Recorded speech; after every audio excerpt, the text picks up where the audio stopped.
Hey, how's it going everyone? This is Chris from Feldmann Imports.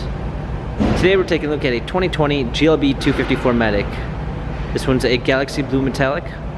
Underneath there's a 2-liter 4-cylinder turbo pushing out 221 horsepower and 258 pounds of torque. This one does come with front and rear LED daytime running lights, 19-inch multi-spoke alloys. The tires are in good condition. Black MB interior, panorama sunroof,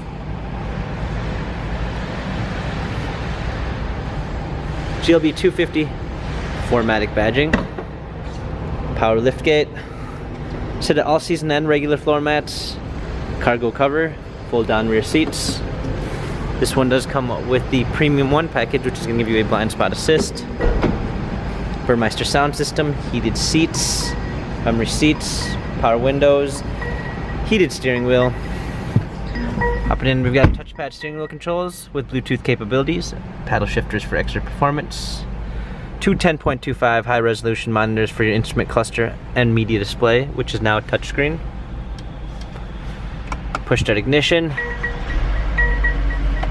rear view backup camera. Also new to Mercedes-Benz is our MBUX, which stands for Mercedes-Benz User Experience. You can give it simple voice commands by saying, "Hey my Mercedes." "Hey my Mercedes." How may I help you? Change ambient light to green. Okay, I'm changing the color. Simple as that, you're able to give voice commands. Dual climate controls, USB ports, cup holders, touchpad for infotainment center, dynamic selects for different driving patterns. This GLB has 3,399 miles, Carfax and service records available online. If you'd like to view more photos of this GLB 250 4MATIC, check out feldmannimports.com.